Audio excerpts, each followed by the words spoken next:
Hey everybody, welcome back. Let's get right into it.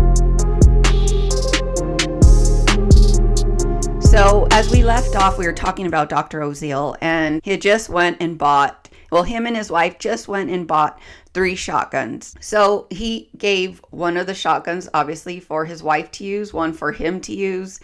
And he gave one of these shotguns to Jude along after he has already himself testified to say that she's not balanced, that she's not a balanced person. This guy goes and gives her a shotgun. I'm telling you, this guy is not somebody you want giving you any type of professional psychological advice. It shows a lot about the fact that he has cheated on his wife multiple times, but setting that aside, clearly his judgment isn't the best. Also, he continuously claims that he is in fear for his life, that Lyle and Eric are going to kill him. The whole fiasco of him going to stay at his girlfriend's house instead of protecting his family. And then them now buying shotguns to protect themselves. Yet he's following Lyle and Eric out to their vehicle in the dark by himself with nobody around. By observation, I have noticed that this judge shows a lot of favor for prosecution. If you are truly innocent until proven guilty in the court of law, why are you siding with the side that is bringing the charges? You should be facilitating an honest and fair trial. I just don't think that these judges create a real unbiased atmosphere in their courtrooms. I would not want to be put in a position where I was being prosecuted for something that I didn't do and it was unfair. In these big trials, the judges do tend to, in my opinion, favor prosecution. I have also noticed that with this particular judge, he overrules their objection, or if they're asking something to the person on the stand and prosecution is objecting to it, they as in the defense will try to reword their question, and it'll continuously be objected to by prosecution. And in attempts to kind of resolve the continuous objections, defense asks the judge to go to sidebar to discuss this, but he always tells them no. And I would say out of 10 times, he's probably told them yes 1 time. When prosecution would like to go to sidebar to discuss something, he has always approved it. I've never seen him say no 1 time to them. But I could be wrong, but that's what I have observed. So I'm not saying that, I thought everybody was innocent until proven guilty. Like, I know I've seen the justice system. It doesn't operate the way it is written to operate. And that has always been frustrating to me. At one point, this is like I'm totally going off squirreling here. I at one point was interested in going into law and looked into it at the university I went to in college. And looking back now, because that was when I was in my 20s. So I look back now and I'm just like, I'm so grateful I didn't go into it, because being an attorney in these type of situations with these cases and just see how your client is just getting fucking railroaded just angers me. And I would have the hardest time dealing with my client being in jail for something that they were wrongfully charged of or wrongfully convicted of. And because of these biases, this person is now sitting in jail. Or vice versa. If I was trying to prosecute somebody and because of these biases in the law, this person will not be prosecuted, which I actually have seen happen. This person actually did commit these crimes, and because they were found incompetent to stand trial, they were let free. How the fuck is that allowed in our system? Like, okay, so we can go commit crimes, just make sure you're not competent to stand trial, and then they're just like, well, we can't do anything, so we'll just let you go. It doesn't matter what these charges are, we just let you go. Like, that is mind-blowing to me. Now, because of all these incidents I have seen throughout my life, I've been told that I'm jaded, and I just think, am I jaded? Or am I just seeing things for what they are? I don't see it as being jaded. I see it as being aware that this isn't going to function the way it was written to function. So we'll just move on from there. Now, Mr. Oziel had continuously, during his testimony, said that the boys had created this perfect plan. He kept using this phrase, it was the perfect plan to, or the perfect plan to murder the boys' parents. So when Miss Abramson was actually cross-examining him and asked him what was the plan, like, tell us what the perfect plan was that they disclosed to you. And he could not give a direct answer to that question, nor could he even give a partial answer to that question. The only thing he continuously said was that it didn't originally include the mother in the murder plan, but that it was just put in afterwards. Dr. Oziel is saying, like, yeah, they had this perfect plan. They decided they would kill their father and throw in the mother because they couldn't do without killing her too.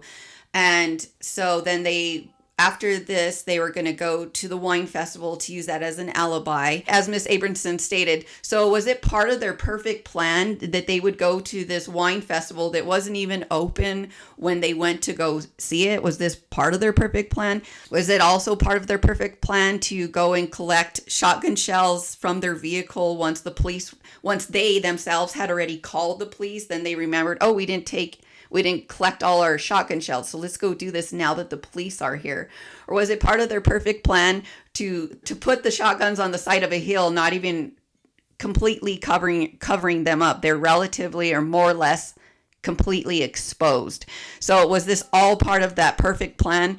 I just feel like these were all great points that she made. I think those are all valid points to discredit all Dr. Oziel's perfect plan statements. Now, you're going to have to forgive me if I pronounce Miss Bonovich's last name incorrectly. If I pronounce that incorrectly, I apologize. She is one of the prosecutors for this case, and she is actually the main person who usually talks and does all the objecting for prosecution. She does give a reason for her objection, where some judges don't require the reason. They can just say objection. During this continuous objections by Miss Bonovich, it was clearly frustrating Miss Abramson.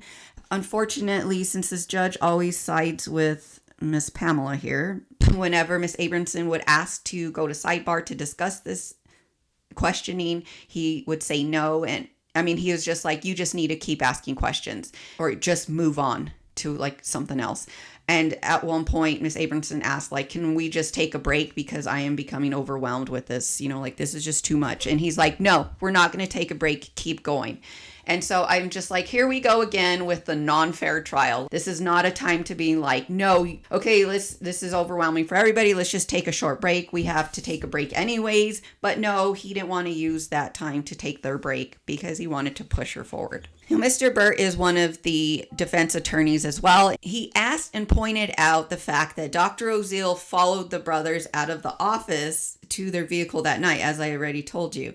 And I'm really glad that he brought this out because it's just like, yes, you were so in fear of your life that you follow your potential murderers to their vehicle at night by yourself. And Dr. Oziel responded to his question that yes, he did do that, but he felt it was safer to follow them than to let them go with this unresolved. Dr. Oziel actually moved Jude along into the home with them, like into the home with him and his wife and his family. How he got his wife to agree to this, I don't know. But he claims that it was because Jude Long was so terrified for her life and she was just too scared to live by herself that she just couldn't be alone. And so he, I guess, somehow convinced his wife to allow his mistress to move in with them. With further questioning, we see that we learned that Dr. Oziel actually didn't even think Jude Long was a mentally stable person. Yet he hands her a shotgun. He gives her a shotgun to keep for herself so she could protect herself.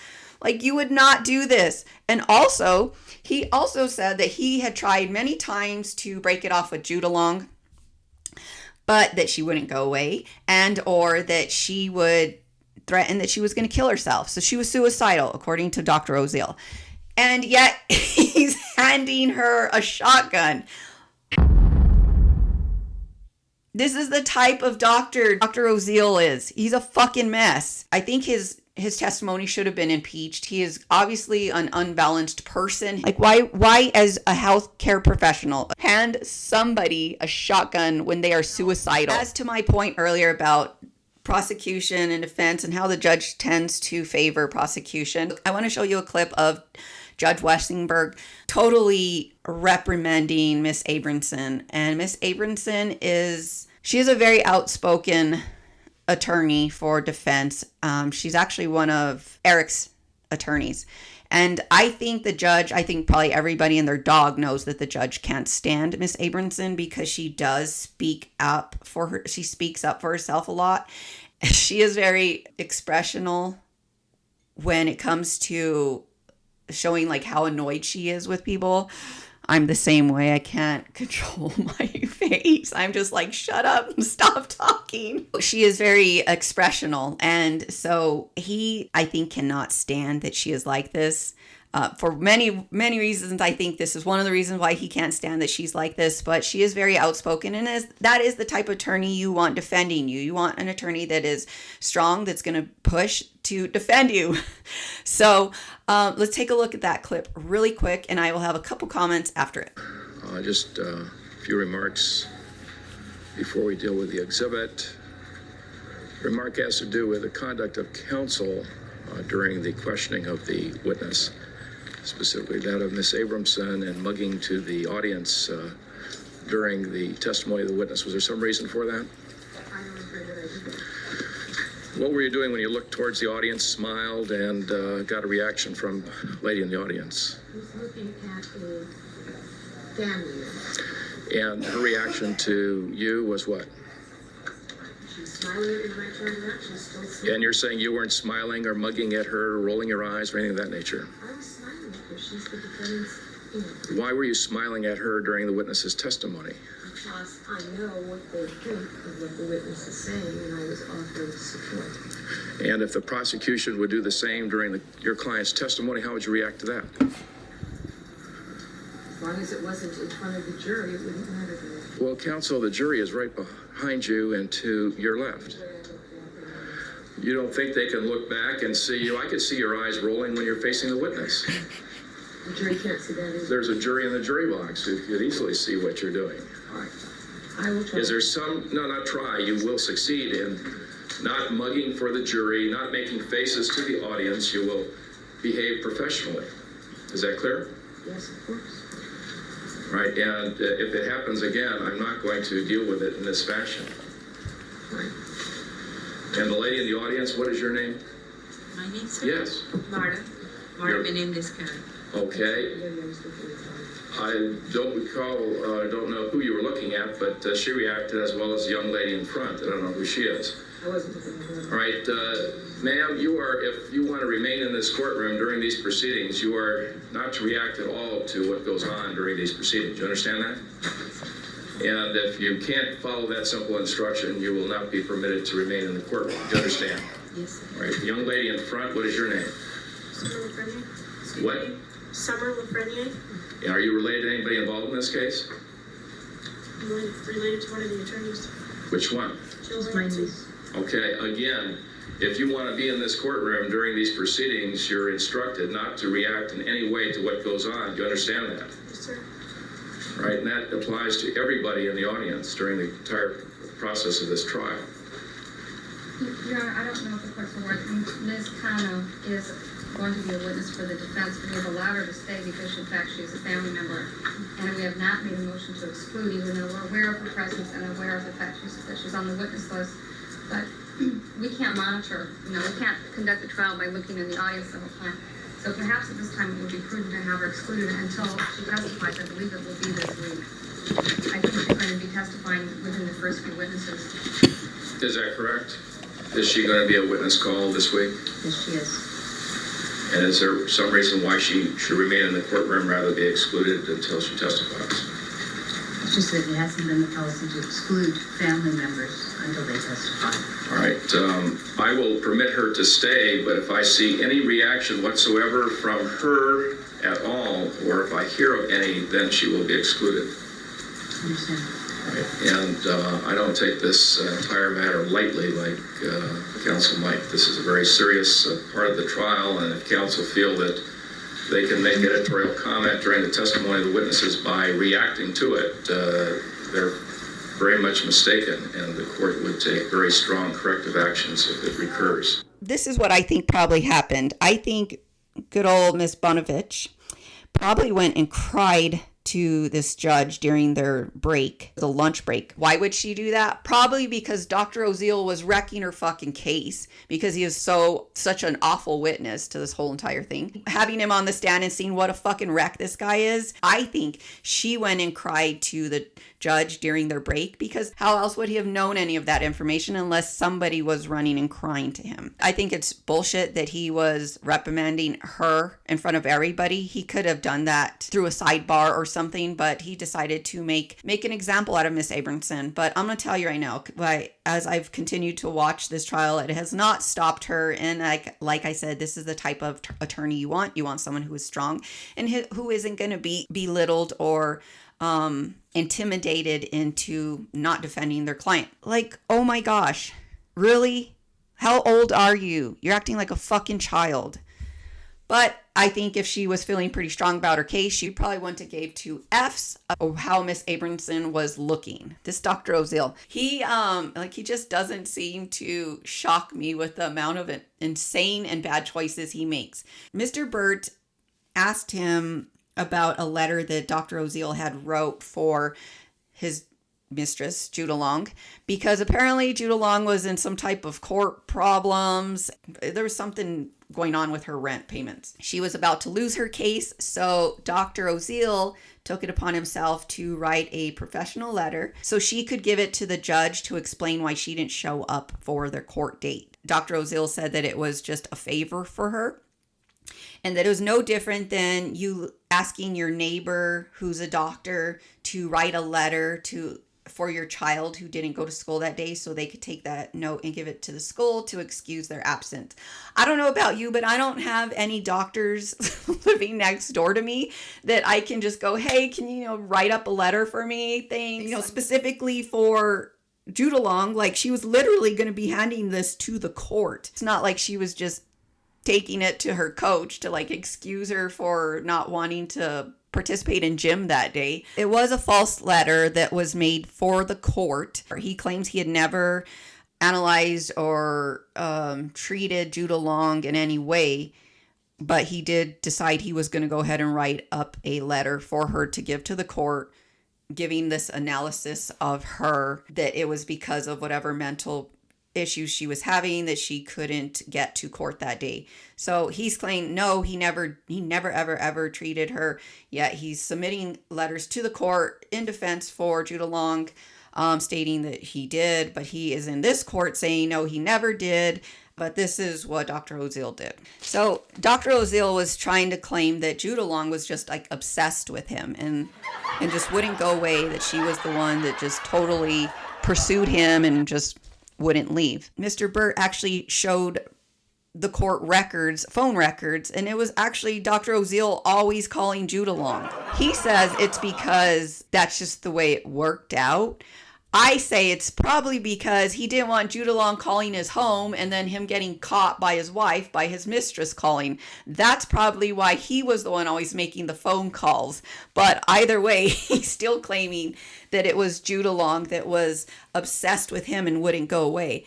To me, you're clearly the one with the power here and could have cut her off at any time. You could have just not called her. The calls were at all hours. The call range just varied from 5 minutes to over an hour, but it was all him calling her. So whatever, Dr. Oziel. This is why they call Dr. Oziel Hot Pants. Nobody calls him Hot Pants. Mr. Burt played a tape to the court, and it was actually Dr. Oziel telling Judah Long to call his wife, Oziel's wife, and throw her voice off and say that she was Lyle and that she was going to kill her. I kid you not. This is literally what we heard on the tape. So Dr. Oziel's telling Judah Long, hey, call my wife and just try to make it sound like you're Lyle and tell her you're going to you're going to kill her. I don't even feel like I should continue to tell you any more about this guy because it's just like one insane thing after the other. Mr. Kiriyama, one of the prosecuting attorneys, read some love letters to the court to show that no, it was actually Jude Long that was obsessed with Dr. Oziel. And we can prove it by reading some of these letters.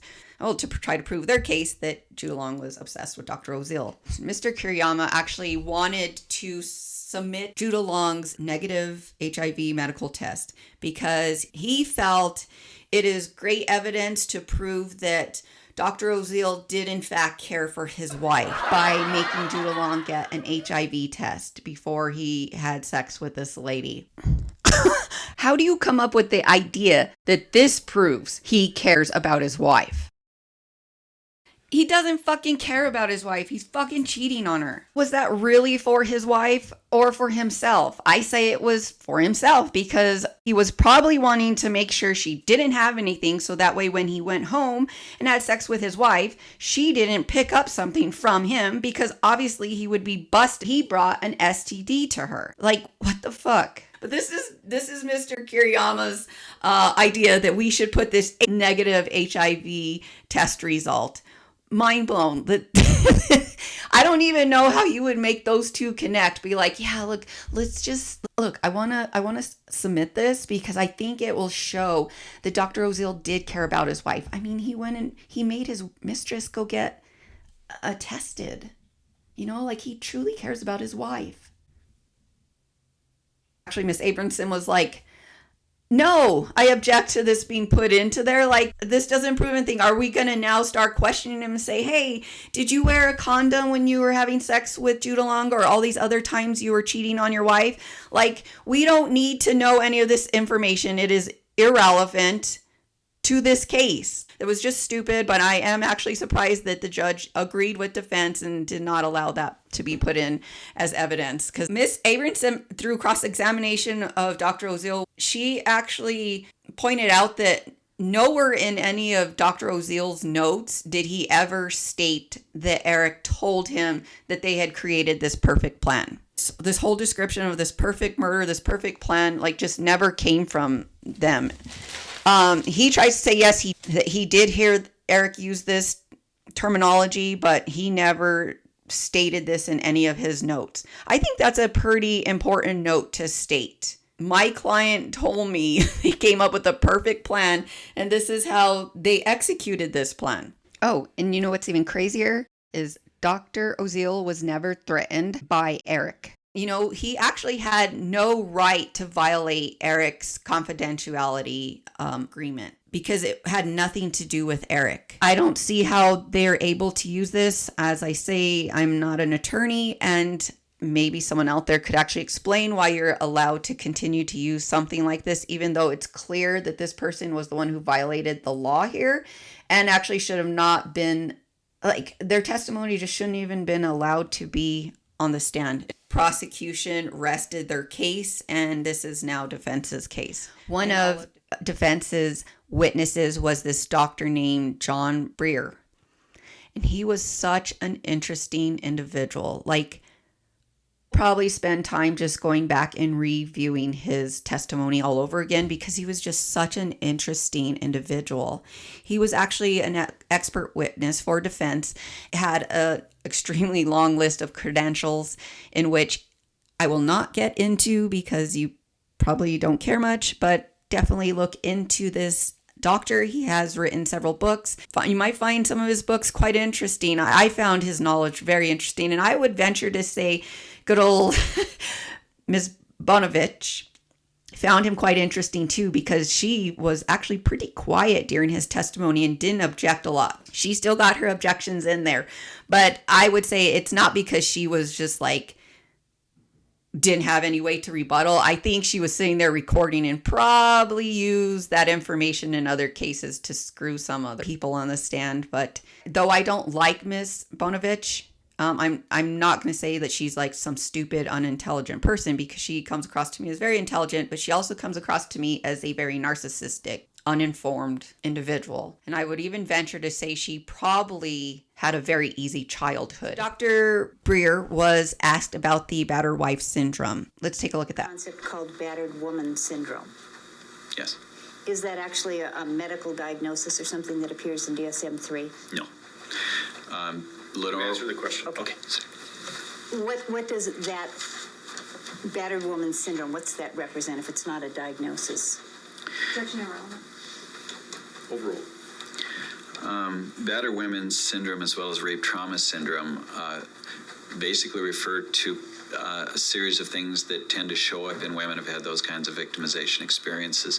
It would not show up in DSM-3R or any other medical. There are no battered women syndromes in any DSM-3 or other sort of thing, because in fact, violence affects different people different ways. So although some people might have A, B, and C, someone else might have D, E, and F. When we refer to a syndrome, that's a specific reference to a cluster of behaviors that occur when an etiologic agent or something that causes a symptom shows up. So if I have A and B, C, D pops out at me, and it always does, we would call that a syndrome. On the other hand, if A happens to me and I do D and F, you couldn't say it was a syndrome because it was just, so we tend to instead to refer to specific effects or sequelae of abuse as opposed to referring to a syndrome. Okay. And I think we made reference to DSM. And what is that? That is called the Diagnostic and Statistical Manual of the American Psychiatric Association that goes through various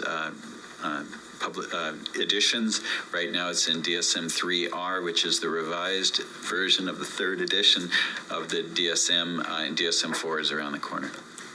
Before Dr. Briere was allowed on the stand, they had a meeting about his relevance in this case. And Ms. Bonovich had made issue that the battered wife syndrome isn't in the DSM handbook, but Ms. Bonovich just felt that he should not be allowed to testify because this battered wife syndrome is just not in the handbook, but we find out why it's not in the handbook. Ms. Bonovich was also like, okay, we can't allow this because they're trying to use a battered wife syndrome as their defense, and they can't be doing that because the boys aren't battered women. Furthermore, battered wife syndrome isn't in this handbook. So we get the explanation by Dr. Briere why it's not in the handbook and how it actually would relate to what those boys experienced as abused children. At the time, remember this was in the early 1990s, the DSM handbook also didn't have any kind of disorders that specifically outlined child abuse or abused children. She felt there was clearly no problems that come from a child being abused because it's not in this handbook, so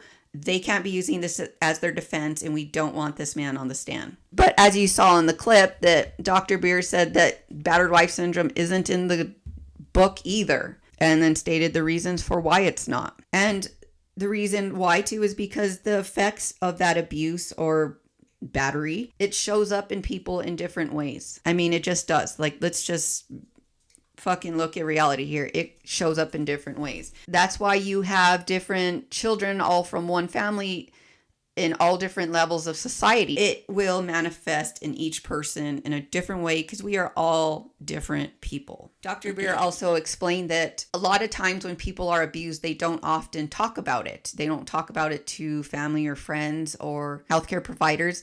They simply just keep it to themselves a lot of times. Sometimes they will downplay it in their own minds that it's just really not that bad, or a lot of times it's because they're embarrassed of what happened. So they don't want to talk about it to anybody, no matter how good of a friend that person is. You know, the person may just get used to the abuse and it just no longer becomes like a big issue to them anymore. It's just like, yeah, this happens every day at this time, or this happens to all families, I'm sure. So I'll just move on with my life. And it's not the case that it's normal, but it becomes normal to that person. So they just don't talk about it. He also added that if the abused person is fearful for their life, they won't say anything. Like if the abuser's like, you better not say anything, or I'll go to jail, or your family will go to jail, or you'll be taken away and from your family, the person will not speak up. I mean, they may also just be fearful that the abuser is going to come back and get them for whatever they said. The abuser could also tell them like, oh, mommy and daddy's relationship won't be together anymore. It'll break them up. So, you don't want that to happen. So then the child stays quiet. I mean, they could also say they're going to go to jail because they were part of it, or you're going to make them go to jail. The abusers could say anything to these people that they're abusing, and the individual who's being abused is going to process it in their own way and have their own reasons for why they don't talk about it. People just handle abuse differently. Yes, it has very similar traits, but it's all handled differently, and there could just be many reasons why a person doesn't bring it up. Maybe the person did bring it up and they were just poo-pooed away, like, this is not a big deal, stop talking about this, or you're making all of this up, so don't tell me this anymore. There could be a multitude of reasons why the person does not talk about their abuse. Let me show you another clip. Other psychologists have referred to as learned helplessness, which is that if you're in a situation where you're being hurt and there's nothing you can do to get out of it, and it happens over and over again, you sort of lose, or you have some impairment in the ability to think that you can affect the world. So if every time you get up, someone knocks you down, learned helplessness theory says after a while you don't get up. You basically think it's not, you either think it or you react to it as if it's out of your control. A number of people have talked about that in terms of battered women. Battered women, the literature would suggest, also have a lot of anxious reactions, hypervigilance, fear, panic, kinds of reactions, as well as depression. And then some things that are relevant to this thing we call post-traumatic stress disorder, which could be things like flashbacks, fears that you're going to be hurt, sort of a constant dread of danger in the environment. Really, those kinds of this kind of plays into why I was saying this. Miss Bonovich has probably had a very easy childhood, because during her cross-examination of this doctor, she was asking, like, can a person fake these symptoms? Can they research it and say, okay, well, if they were molested, they'll show this sign, this sign, this sign. And so then they can come to the doctor themselves and be like, hey, I was molested as a child, and based off of my research, I should tell them this. And so I have this, this, and this. And this doctor was like, no. I mean, they could do that, but the amount of questions we go through and the way we come to a conclusion or treatment plan to help this person is very elaborate. Technically, yes, anybody could look up anything and this go, oh, okay, this is what it is. But this doctor was just like, no, it's just not that simple. You can't just come and fake all this stuff. There is more to it than just showing up and saying, hey, this is what happened to me. But she was pushing pretty hard that the boys had just made up this physical and sexual and mental abuse and just researched it and got this information and is now using it as their defense. So with that, love to hear what you guys think. I look forward to reading your comments. Make sure you like, share, and subscribe. I'll talk to you next time. Bye, everybody.